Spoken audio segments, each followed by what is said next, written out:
दोस्तों, अगर आप और अच्छी नींद चाहते हैं तो हमारी प्यारी सी ऐप नींद को इंस्टॉल करें। इस ऐप पर आपको एक्सक्लूसिव स्लीप स्टोरीज़ मिलेंगी और आप बिना यूट्यूब प्रीमियम के भी इन स्टोरीज़ को बैकग्राउंड में सुन सकेंगे। इंस्टॉल करने के लिए आप हमारी वेबसाइट नींद.ऐप पर ज़रूर आइए और अच्छी कहानियाँ, स्लीप म्यूज़िक, कुछ टिप्स सुनने के लिए इस चैनल को सब्सक्राइब कीजिए।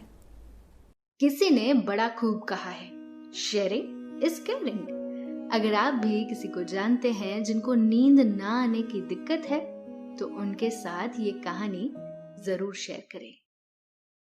नमस्कार, मैं हूँ ज्योति और आज आपको नींद के सुहाने सफर पर ले जाने के लिए मैं लेकर आई हूँ लेखक करण द्वारा लिखी एक ऐसी कहानी जो आपको बताएगी कि जीवन में सबकी सहायता करना कितना आवश्यक है।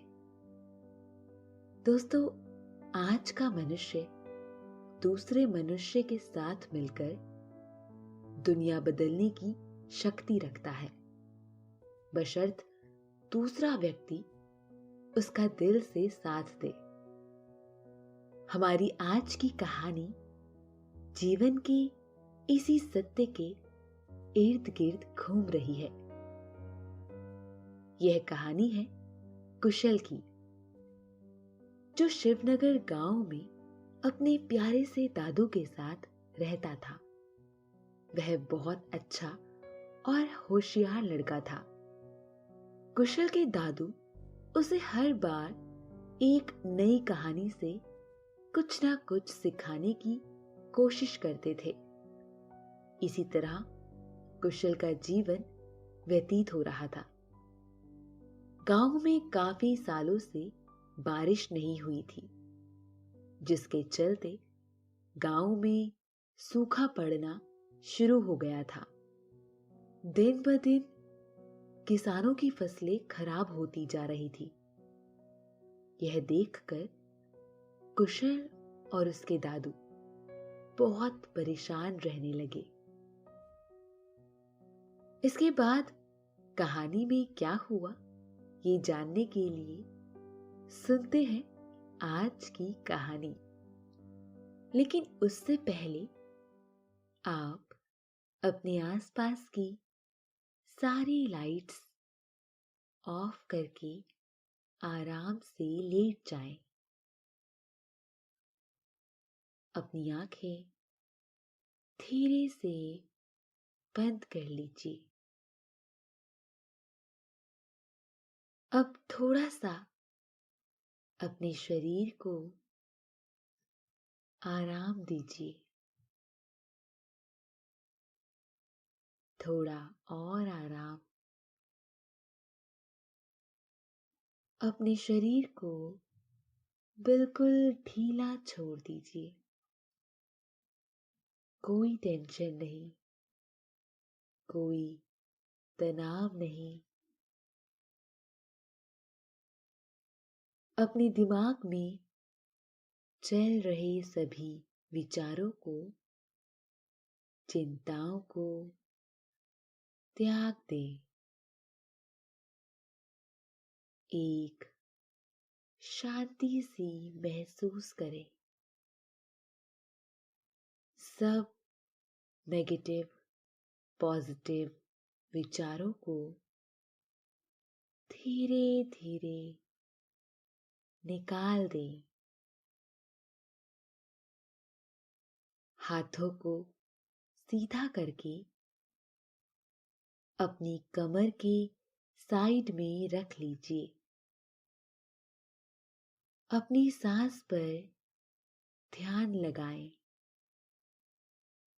इसको धीमे या तेज नहीं करना है, बस ध्यान देना है कि कैसे वो आपके नाक गले में होते हुए आपके अंदर प्रवेश कर रही है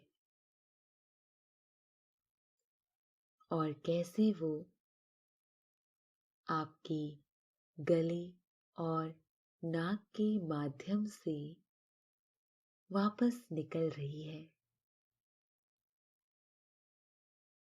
मन शांत, एकदम शांत होता जा रहा है। आप बहुत अच्छा महसूस कर रहे हैं। खुद को काफी हल्का फील कर रहे हैं। सब तरफ शांति ही शांति है, सुकून है, खामोशी है। दोस्तों, यह कहानी है कुशल की, जो शिवनगर नाम के गांव में अपने प्यारे से दादू के साथ खुशी खुशी अपना जीवन व्यतीत कर रहा था।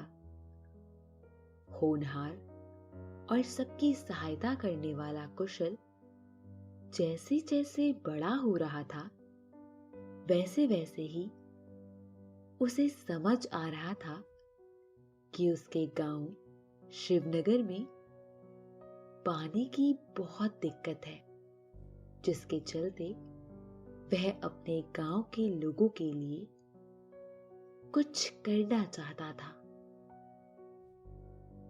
लेकिन क्या और कैसे, यह उसे नहीं पता था। धीरे धीरे समय गुजरता गया और बारिश शिवनगर गांव से जैसे नाराज होती चली गई। कुशल अपने दादू से अक्सर कहता कि दादू, मैं गांव के लोगों की मदद करना चाहता हूं। दादू बड़े प्यार से कुशल की बातों को सुनते और उसे किसी ना किसी कहानी के माध्यम से बताते कि सब ठीक हो जाएगा। दादू की कहानियां कुशल को सबकी सहायता के लिए प्रेरित तो करती थी, लेकिन उसे कोई पूरी तरह से हल नहीं बताती थी। गांव के बाहर एक सूखी सी नदी बची थी, जिसका पानी गांव वाले सिर्फ पीने के लिए ही इस्तेमाल करते थे। नदी इतनी दूर थी कि गांव वाले पानी लाते लाते हाफ जाते थे। किसानों की फसल के लिए तो पानी धरती के किसी कोने में बचा ही नहीं था। ऐसे में कुशल ने बहुत प्रयास किया कि गांव वालों की कुछ सहायता कर सके, लेकिन कुछ भी ठोस हल नहीं निकलता था। एक दिन कुशल ने तय किया कि वह अपने गांव के लोगों की सहायता के लिए पड़ोस के गांव में जाएगा और वहां के राजा से किसी नदी या कुएं के लिए मदद मांगेगा। अगले दिन कुशल दादू को सब बताते हुए दूसरे राज्य के राजा से मिलने के लिए निकल पड़ा। उसने साथ में मक्की के सूखे दाने और एक लाठी सफर के लिए अपने साथ रख ली। सफर लंबा था। कुशल कई जगह रुका, कई जगह बैठा, लेकिन सबकी सहायता का उसका संकल्प नहीं टूटा। कुशल कुछ देर के लिए एक पेड़ के पास आकर बैठा ही था कि उसे एक मोर के जोर से चिल्लाने की आवाज आई। कुशल से रहा नहीं गया और वो भागता हुआ उस आवाज का पीछा करने लगा। थोड़ी दूर पहुंचकर देखा एक मोर जिसके पांव में कांटा चुभा हुआ था, जो जोर जोर से मदद के लिए चिल्ला रहा था। दोस्तों, अब से आप bedtime stories, guided meditation, relaxing music, इन सब का आनंद नींद ऐप पर ही उठा सकते हैं। कुशल भागता हुआ गया और उसने सबसे पहले मोर के पांव से कांटा निकाला। फिर उसे बड़े ही प्यार से पास पड़े हुए मटके से पानी निकालकर पिलाया। मोर ने भी स्वयं को कुशल की बाहों में सुरक्षित पाया। कुशल ने भांप लिया कि मोर काफी ज्यादा भूखा है, इसलिए उसने अपनी पोटली खोली और उसमें से मक्के के सारे दाने निकालकर मोर को खाने के लिए दे दिए। दाने देखकर मोर खुश हो गया और उसने धीरे धीरे दाने खाना शुरू कर दिया। कुछ देर बाद एक तीर आकर कुशल के पांव के पास गिरा, जिसे देखकर कुशल एकदम से हैरान रह गया। उसने थोड़ा आगे बढ़कर देखा तो एक शिकारी जो बहुत देर से मोर का शिकार करने की कोशिश कर रहा था, वह भागता हुआ उनकी तरफ आ रहा था। कुशल ने जल्दी से मोर को उठाया और एक ओर छुप गया। थोड़ी देर के बाद वह शिकारी वहां से मोर को ढूंढता हुआ दूर निकल गया। मोर को कुशल का ऐसा करना बहुत पसंद आया, लेकिन अब इस जख्मी मोर को कुशल ऐसे जंगल में छोड़ना नहीं चाहता था। और अभी वह सोच ही रहा था कि इस मोर को किस सुरक्षित स्थान पर रखे कि तभी वह मोर कुशल से बोला, तुम यदि मुझे राजा के पास पहुंचा दो तो तुम्हारी बहुत कृपा होगी। कुशल एकदम से हैरान हो गया, क्योंकि उसने कभी मोर को इस तरह से बोलते हुए नहीं सुना था। मोर अपने जख्मी पांव के साथ आगे आगे चलने लगा और कुशल उस मोर के पीछे पीछे। मोर के राजा के महल में पहुंचकर कुशल की आंखें एकदम चमक गई। उसने कभी इतना खूबसूरत महल कहीं नहीं देखा था। मोर ने अपने राजा को सारा किस्सा बताया और यह भी बताया कि किस तरह कुशल ने उसे शिकारी से बचाया और उसे अपना सारा खाना दे दिया। यह सारी बातें सुनने के बाद मोर के राजा ने कुशल से उसका परिचय मांगा।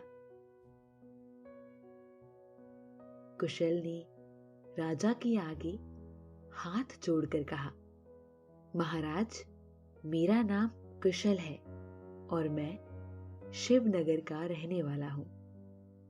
मैं तो अपने गांव के सिलसिले में दूसरे राज्य जा रहा था कि तभी रास्ते में आपकी जख्मी मोर की चीख सुनी और उस शिकारी से बचते हुए हम यहां आ गए।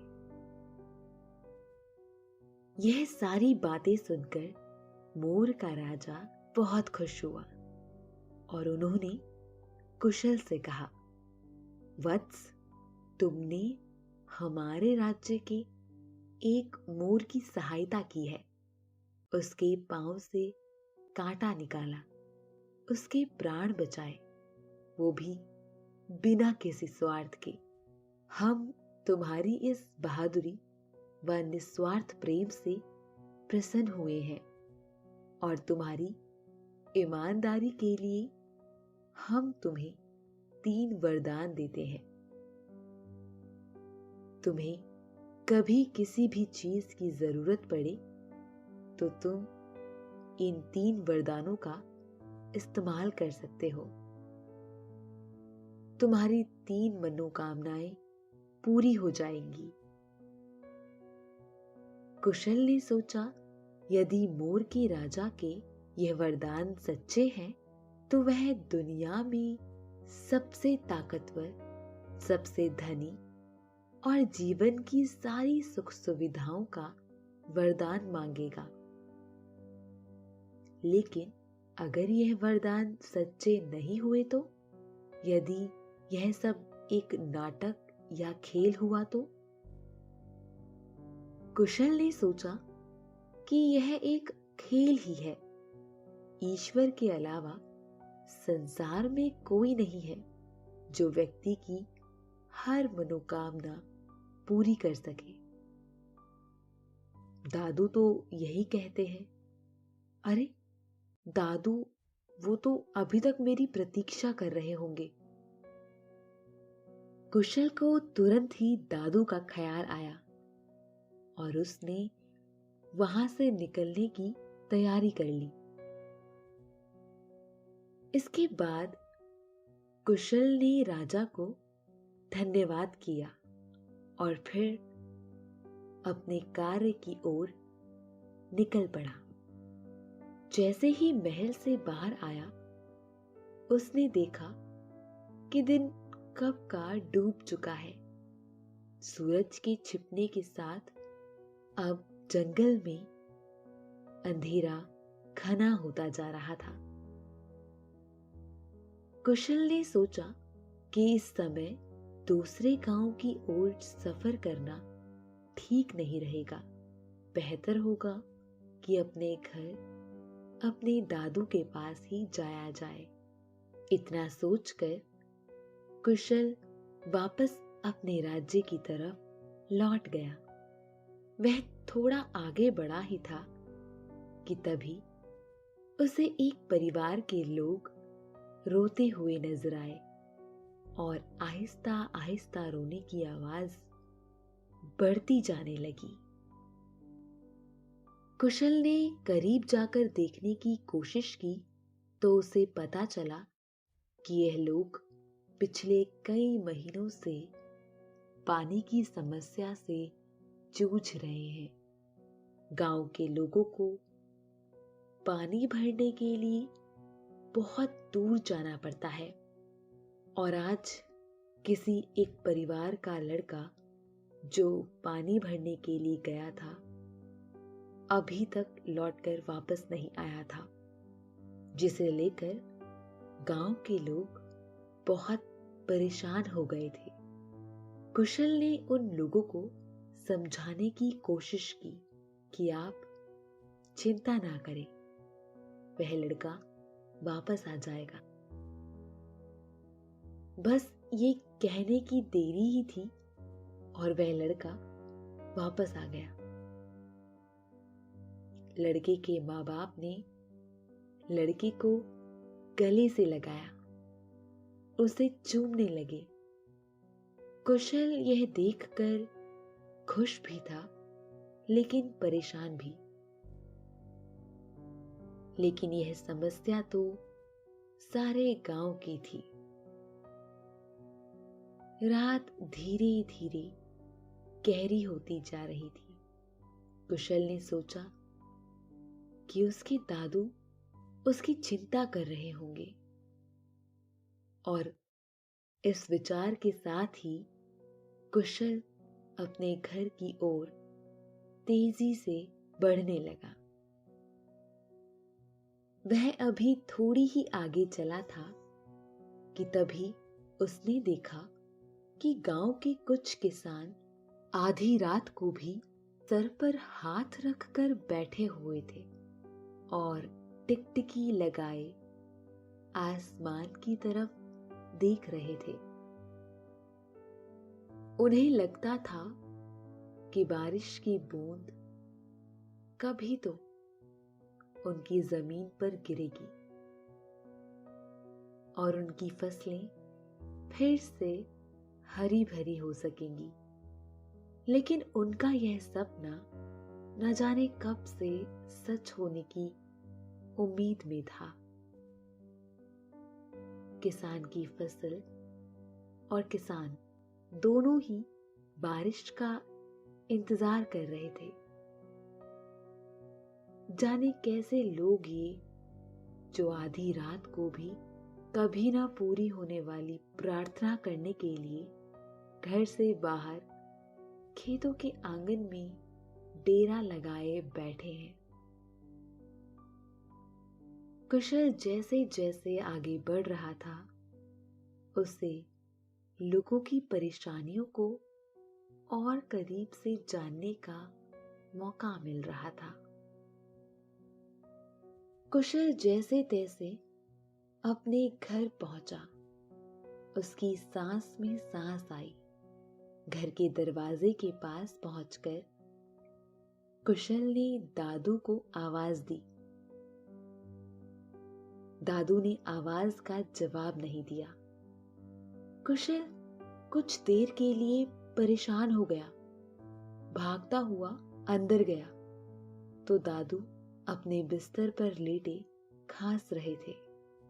दोस्तों, अब से आप आपकी मनचाही दादी और नानी की कहानियों से प्यारी नींद की कहानियां सिर्फ और सिर्फ नींद ऐप पर ही सुन पाएंगे। तो इसी तरह हमारे साथ कहानियों के जरिए जुड़े रहने के लिए आपकी अपनी नींद ऐप इंस्टॉल करें।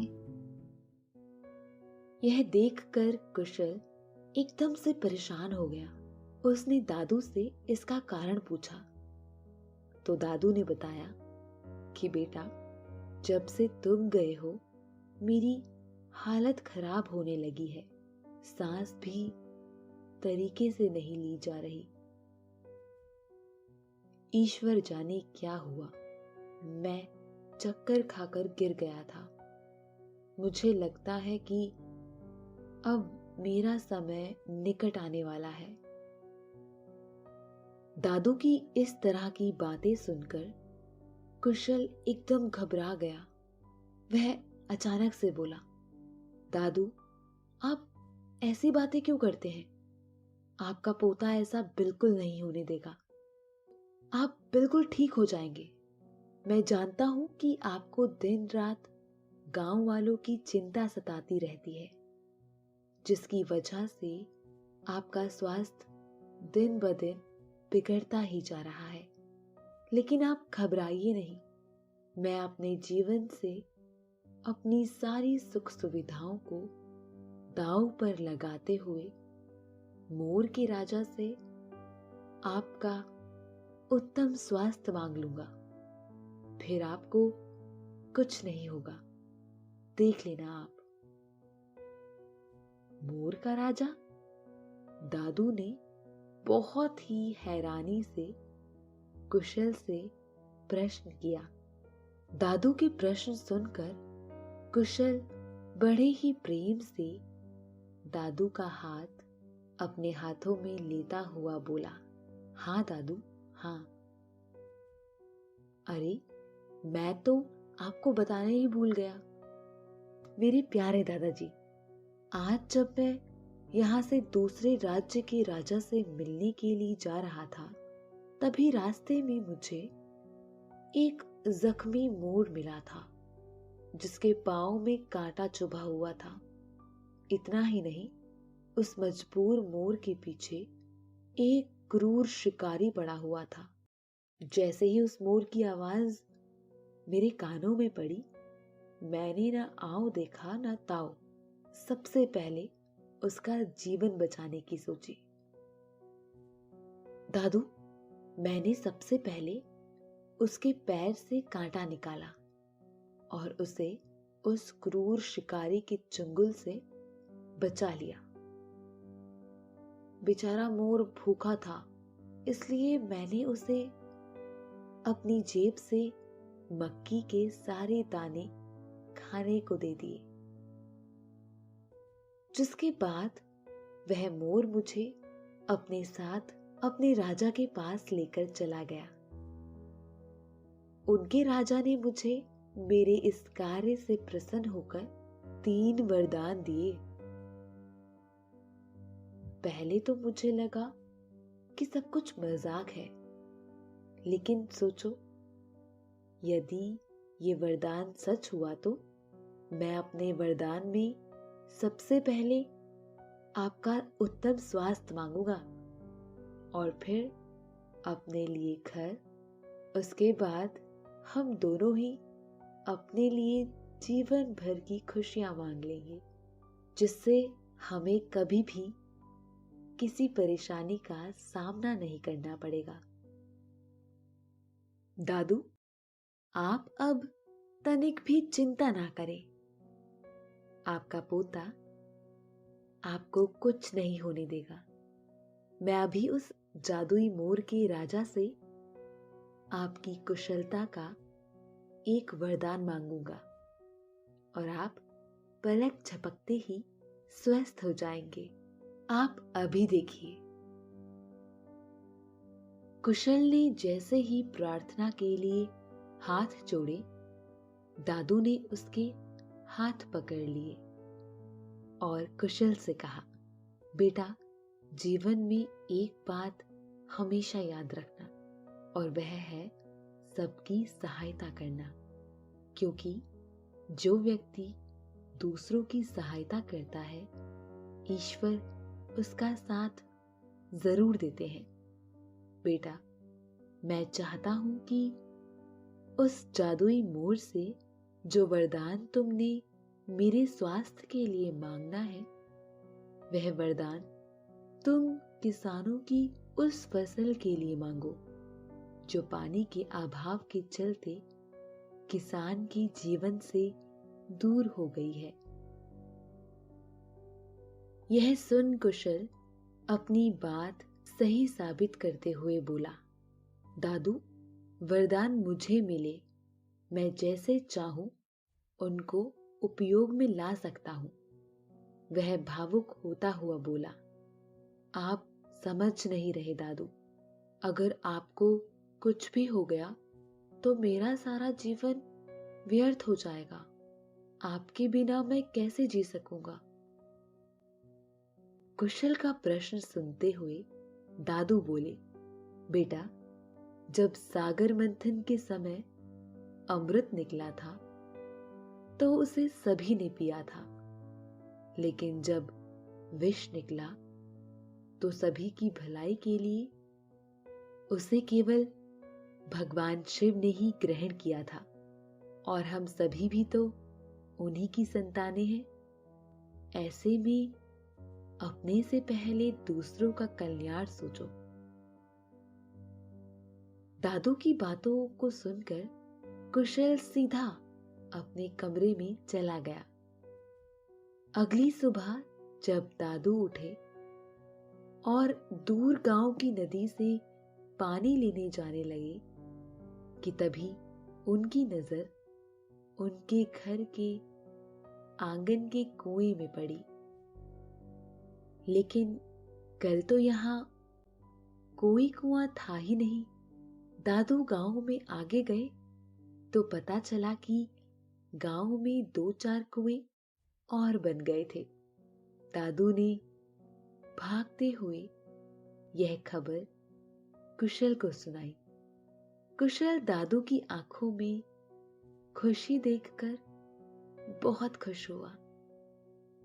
अभी वह बात कर ही रहे थे कि तभी जोर से बादल गरजे और छम छम करती हुई बारिश आ गई। बारिश की इन ठंडी ठंडी बूंदों ने परसों की अग्नि को शांत किया था, लेकिन यह चमत्कार कैसे हो रहा था कोई नहीं जानता था। इसके बाद सभी किसान उत्सव की तैयारी करने लगे। तैयारी करने के लिए कुशल के दादू के पास आए। उन्होंने बताया कि उनकी सारी फसलें पुनः जी उठी हैं। अब उन्हें और रोना नहीं पड़ेगा। किसान की बातें सुनकर दादू सब समझ गए। कुशल ने अपने 3 वरदानों में गांव वालों के लिए कुएं, बारिश और फसलें मांग ली थी। दादू ने कुशल को गले लगाया और बोले, बेटा, आज तुम बड़े हो गए हो, शिव तुम पर कृपा करे। तो दोस्तों, अब आपने यह कहानी सुनी। अब आप काफी अच्छा महसूस कर रहे हैं और आपको नींद आ रही है। निंदिया रानी धीरे धीरे आपको सुला रही है। आपकी आंखें भारी हो रही हैं। आप नींद की आगोश में समाते चले जा रहे हैं, समाते चले जा रहे हैं। शुभ रात्रि।